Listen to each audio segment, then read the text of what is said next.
शहर रतलाम रेलवे के junior institute में एक शादी समारोह का आयोजन था। जश्न का माहौल था, डीजे पर लोग झूम रहे थे, नाच गा रहे थे। मध्यम मध्यम गानों के बीच डिनर भी चल रहा था और तभी महफिल में पुलिस पहुंच गई और डीजे बंद करने को कहा। परिवार ने दलील दी, शादी समारोह है तो डीजे बज रहा है, और इस बीच परिवार और पुलिसकर्मियों के बीच कहासुनी हो गई। इसके बाद दूल्हा दुल्हन सहित परिजन सीधे एसपी दफ्तर पहुंचे। वहां दूल्हा दुल्हन के साथ परिवार धरने पर बैठ गया, पुलिसकर्मियों पर बदतमीजी का आरोप लगाया और कार्रवाई की मांग की।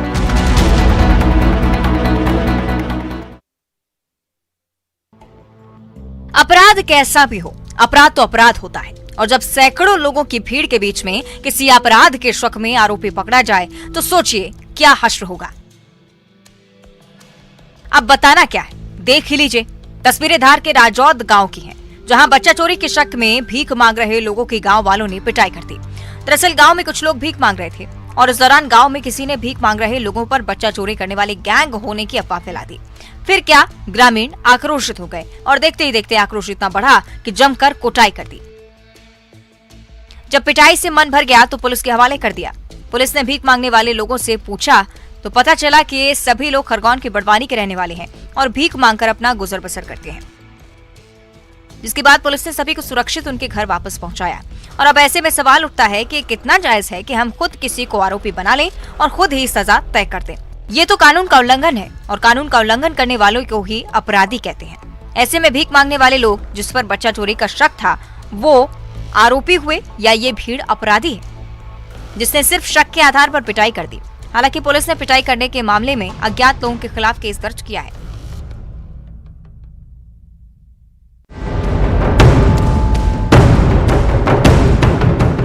कब किसके साथ क्या हो जाए ये कहा नहीं जा सकता। इस वीडियो को ही देखिए, कैसे एक व्यक्ति जो कि आराम से सड़कों पर देर रात सैर कर रहा था, सामने से एक अनियंत्रित कार टक्कर मार देती है, जिसके बाद व्यक्ति बेसुध होकर गिर जाता है। इसे क्या पता था कि इसके साथ अगले ही पल क्या होने वाला है। दरअसल ये वीडियो उज्जैन के थाना महाकाल क्षेत्र का है, जहां करीब रात 12 बजे युवक कार चलाना सीख रहा था। तभी कार अचानक से अनियंत्रित हो गई और सामने सड़क किनारे खड़े व्यक्ति को टक्कर मारते हुए दीवार से जा टकराई। कार की टक्कर में युवक दीवार के पास बनी नाली में जा गिरता है और बेहोश हो जाता है। हादसे के बाद वहां मौजूद लोग घायल व्यक्ति को गंभीर हालत में जिला अस्पताल में भर्ती करवाते हैं, जहां उसकी हालत गंभीर बनी हुई है। व्यक्ति कोमा में चला जाता है। पूरे घटनाक्रम का सीसीटीवी फुटेज सामने आया है, इस आधार पर जांच की जा रही है।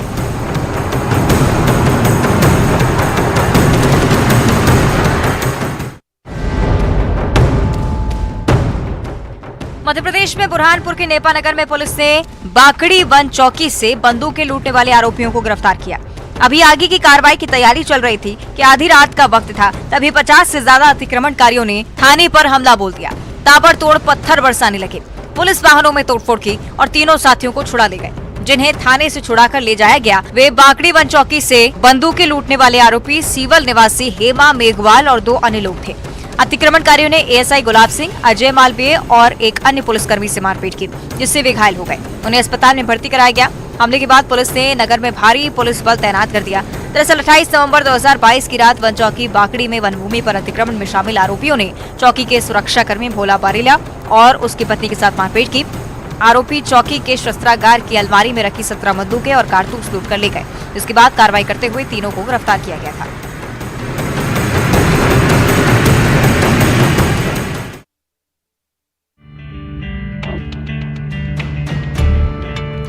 जो दुकान रंग बिरंगे कपड़ों से सजी रहती है, वहां एक चिंगारी भड़की और सब कुछ जलकर राख हो गया। मध्य प्रदेश के जबलपुर में जींस की थोक दुकान में भीषण आग लग गई। चूंकि दुकान में कपड़े थे, इसलिए चिंगारी भड़कने के बाद आग ने भीषण रूप अख्तियार कर लिया। देखते ही देखते लपटें आसमान छूने लगी, पूरा आसमान धुएं की चादर में ढक गया। लोगों ने पहले अपने स्तर से आग बुझाने की कोशिश की, लेकिन नाकाम रही। फिर दमकल विभाग को इसकी सूचना दी गई। मौके पर पहुंची फायर ब्रिगेड की टीम ने आग पर काबू पाया। घटना में लाखों के नुकसान का अनुमान है। आग किन कारणों से लगी, इसकी जांच की जा रही है।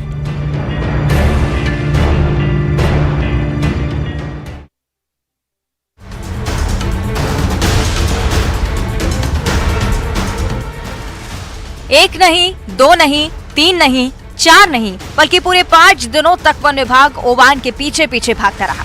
ओवान को पकड़ने के लिए रणनीति बनाता रहा। 5 दिनों तक कूनो के आसपास के गांव में खौफ रहा, लेकिन आखिरकार लोगों का वो खौफ खत्म हो गया। वन विभाग ने कूनो नेशनल पार्क से भागे चीते ओवान को ट्रैंकुलाइज कर वापस ले आया है और उसे वापस कूनो में छोड़ दिया गया है। पिछले दिनों चीता ओवन शिवपुरी जिले के जंगल की ओर बढ़ रहा था। उसके लगातार रिहायशी इलाकों में पहुंचने पर कूनो प्रशासन ने कदम उठाया है, जबकि मादा चीता आशा अभी भी धोरेट सरकार के जंगल में मौजूद है। कूनो प्रबंधन के मुताबिक ओवान को ट्रैंकुलाइज करने के लिए सबसे पहले उसकी घेराबंदी की गई। चीते को इस तरह से घेरा गया कि वो एक ही निश्चित दिशा में भाग सके। उसी और इंजेक्शन लेकर बेहोश करने वाली टीम छुप कर खड़ी हो गई। जब चीता भागा तो उसे इंजेक्शन लगाकर बेहोश किया गया। चीते के बेहोश होते ही वन अमला और डॉक्टर विशेषज्ञों की टीम उसके पास पहुंची। उसकी आंखों पर कपड़ा लगाया और फिर ड्रिप लगाई गई। ऑक्सीजन भी लगाया गया। मौके पर प्राइमरी ट्रीटमेंट देकर चीते को पिंजरे में डालकर वन विभाग की टीम कूनो में वापस ले आई और इस दौरान कुछ ही दूरी पर किसान और ग्रामीण भी मौजूद थे।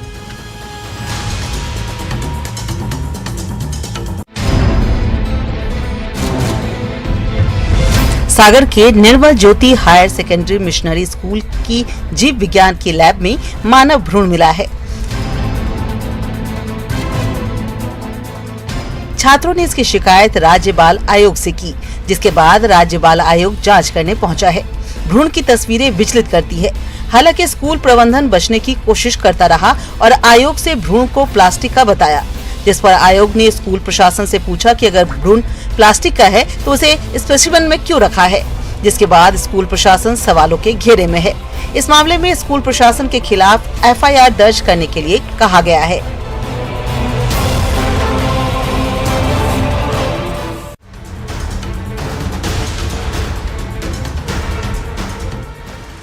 सुनसान वीरान इलाका, जहां भट्टियों पर शराब बन रही थी। खबर आबकारी विभाग को लगी तो टीम तत्काल एक्शन लेने पहुंची। तस्वीरें छत्तीसगढ़ के बलौदाबाजार जिले के पलारी थाना अंतर्गत खैरी गांव की हैं। मौके पर भट्टी सुलग रही थी, शराब बन रही थी और तभी पुलिस ने दस्तक दी। अवैध शराब बना रहे 2 लोगों को रंगे हाथों गिरफ्तार कर लिया। तस्वीरें देखिए, पुलिसकर्मी भट्टियों को ध्वस्त कर रहे हैं। कार्रवाई करते हुए मौके से 75 लीटर देसी महुआ शराब भी जब्त की गई है। 2500 किलो महुआ पास और शराब बनाने के बर्तन भी जब्त किए गए हैं।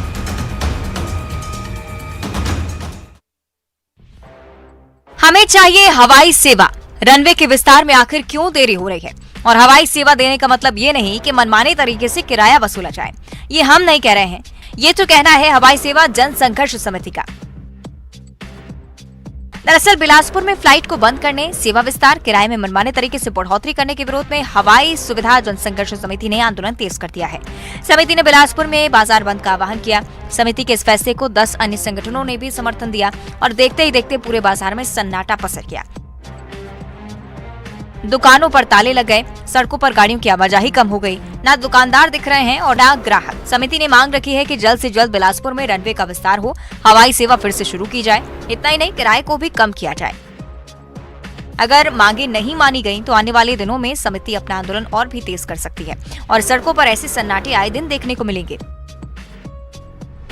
अब जो भी हो, लेकिन बंद का असर अर्थव्यवस्था पर पड़ता है और देखना यह है कि समिति की मांगों को कब तक पूरा किया जाता है।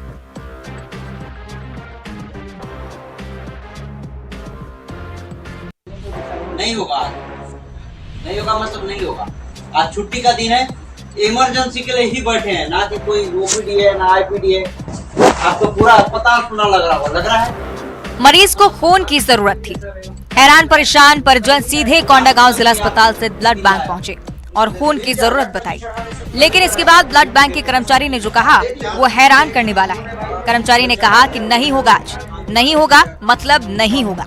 इमरजेंसी के लिए बैठे हैं, ऐसे ही नहीं।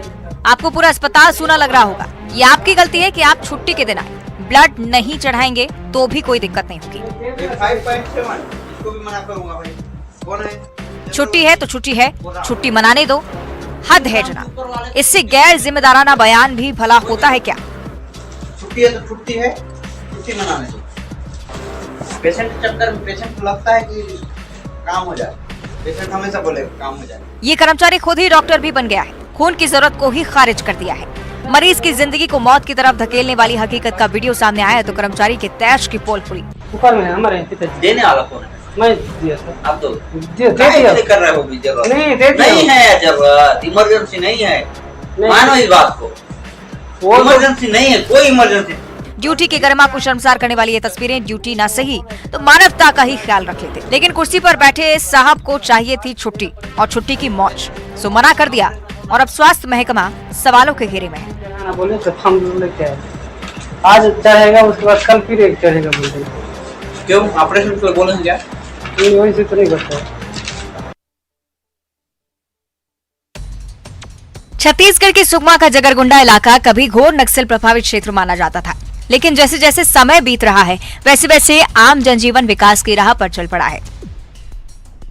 तस्वीरें जगरगुंडा और चिंतलनार की हैं, जहां माध्यमिक शिक्षा मंडल ने फिर से परीक्षा केंद्र को शुरू कर दिया है, जिससे छात्रों को काफी सहूलियत मिलनी शुरू हो गई है। तो वहीं परीक्षा केंद्र शुरू होने से इस बार बोर्ड परीक्षाओं का भी सेंटर यहां बनाया गया है, जिससे छात्र दूसरे जिले में परीक्षा देने जाने से बच गए हैं। इससे पहले छात्र परीक्षा देने के लिए यहां 56 किलोमीटर दूर दोरनापाल जाया करते थे।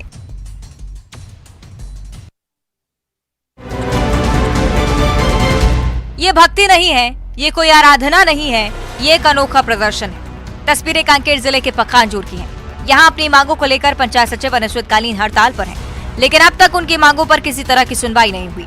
जब पंचायत सचिवों का सब्र टूट गया तो उन्होंने यह अजीबोगरीब प्रदर्शन किया। एक तरफ मांगों के बैनर तले सैकड़ों लोग, वहीं बैनर के आगे आगे एक प्रदर्शनकारी दंड बैठक करता है, जैसे किसी धाम में कोई भक्ति। नारेबाजी अधिकारियों को सद्बुद्धि देने की, नारेबाजी मांगे पूरी करने की। इसी तरह से पंचायत सचिव प्रदर्शन करते हुए बजरंगबली के मंदिर तक पहुंचे। प्रदर्शनकारियों ने कहा कि जब तक कोई नहीं सुनता है तो भगवान ही सुनते, लिहाजा अब वे भगवान की दर पर आए।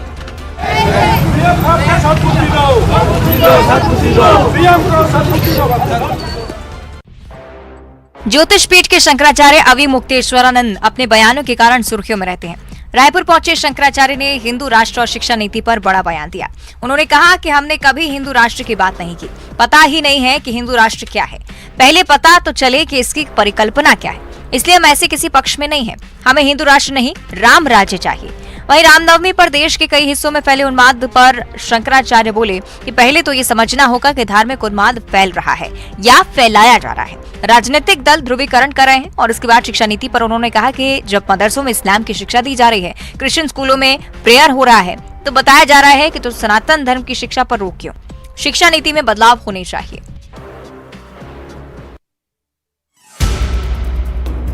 बॉलीवुड के सुपरस्टार सलमान खान काफी समय से जान से मारने की मिल रही धमकियों की वजह से चर्चाओं में है। ऐसे में उनकी सुरक्षा भी बढ़ा दी गई है।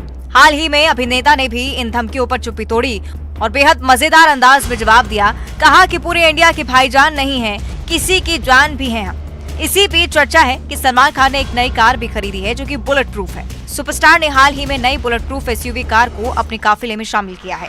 इसके साथ ही वो हाल ही में यात्रा करते हुए भी नजर आए हैं। सलमान खान की सफेद कार बेहद स्टाइलिश है और हाल ही में इस कार को मुंबई की सड़कों पर देखा गया है। इसके साथ कई अन्य कारें भी थी जिसमें मुंबई पुलिस के अधिकारी थे। रिपोर्ट्स के अनुसार सलमान खान ने अपनी सुरक्षा को ध्यान में रखते हुए निजी तौर पर इस कार को इंटरनेशनल मार्केट से इंपोर्ट करवाया है। अंतर्राष्ट्रीय स्तर पर इस कार को बुलेट प्रूफिंग के लिए सबसे अच्छे ऑप्शन में से एक माना जाता है।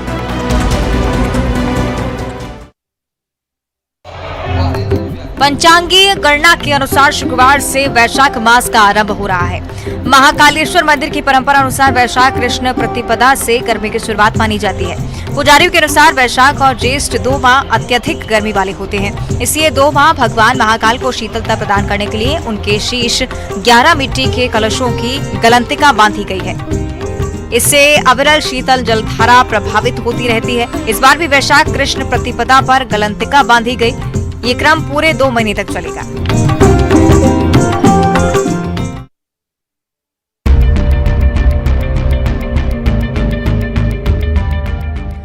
जहां इस गर्मी के मौसम में लोगों की भीड़ होनी थी, डुबकियां लगनी थी, माहौल गुलजार होना था, आज वहां सन्नाटा पसरा है। जांजगीर चांपा के अकलतरा नगर पालिका में जिले का एकमात्र स्विमिंग पूल बना है, लेकिन पिछले 2 सालों से ये स्विमिंग पूल बंद पड़ा हुआ है और ताले लटके हैं। स्विमिंग पूल बंद होने से तैराकी सीखने वाले खिलाड़ियों को जिले के बाहर जाना पड़ रहा है, जिसको लेकर स्थानीय निवासियों में भारी नाराजगी है और वो जल्द से जल्द स्विमिंग पूल चालू करने की मांग कर रहे हैं। आपको बता दें कि साल 2017 में स्विमिंग पूल का लोकार्पण हुआ था, जिसके बाद से लोगों को लगा था कि अब तैराकी सीखने के लिए बाहर नहीं जाना पड़ेगा। लेकिन 2 साल तक चालू रहने के बाद से फिर ये स्विमिंग पूल बंद हो गया, जो अब तक चालू नहीं हो सका है।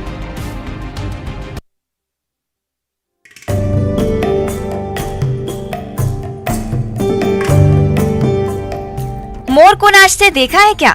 देखे भी होंगे तो जंगल में। अभ्यारण्य में। लेकिन छत्तीसगढ़ के कांकेर जिले के भानबेड़ा के खड़का गांव का एक मोर बाशिंदा हो गया है।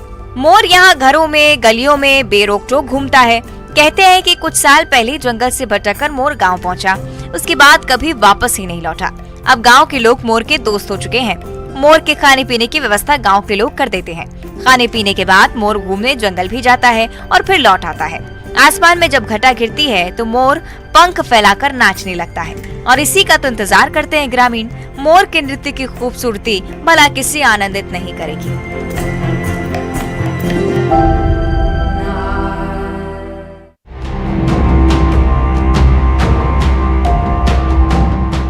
देश में कोरोना मरीजों की संख्या में एक बार फिर से इजाफा होने लगा है। पिछले 24 घंटे में देश में 6050 नए मामले सामने आए हैं, जबकि 14 लोगों की मौत हुई है।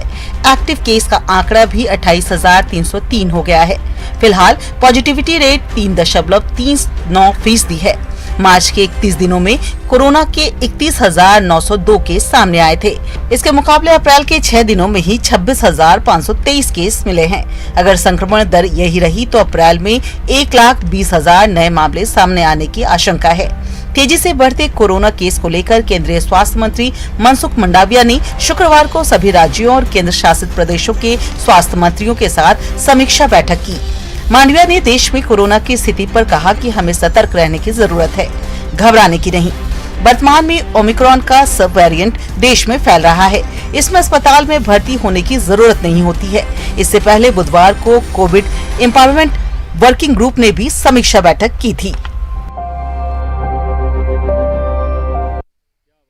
बर्फ की चादर ओढ़े उत्तरकाशी जिले का दयारा बुग्याल स्कीइंग और साहसिक पर्यटन के लिए पूरी तरह तैयार है, जिसका दीदार करने बड़ी संख्या में पर्यटक पहुंच रहे हैं। 30 वर्ग किलोमीटर में फैले दयारा बुग्याल अप्रैल महीने में भी बर्फ की चादर ओढ़े है और पर्यटकों को खूब भा रहा है।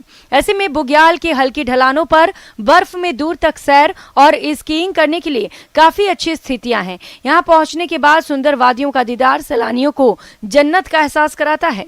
दयारा बुग्याल समुद्र सतह से 3048 मीटर की ऊंचाई पर स्थित है। उत्तरकाशी गंगोत्री मार्ग पर स्थित भटवाड़ी नामक से मखमली घासों के मैदान के लिए रास्ता जाता है।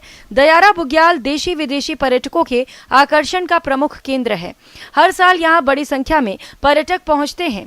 करीब 30 वर्ग किलोमीटर दायरे में फैले मखमली घास के दयारा बुग्याल में बरसात के बाद रंग बिरंगे फूलों की छटा देखने लायक होती है। यहाँ से बड़े बड़े पर्वत Mount Bandarpunch, Mount Black Peak, Mount Joli, Mount Shrikant साफ दिखाई देते हैं।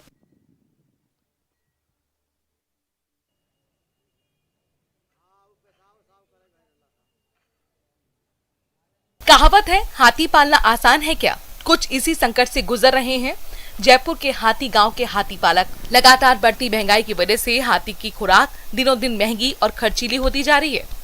हाल ये है कि हाथी मालिकों और महावतों की ओर से कई बार गुहार लगाने के बाद भी सरकार हाथी सवारी के किराए में पिछले 10 साल से कोई इजाफा नहीं कर पा रही है।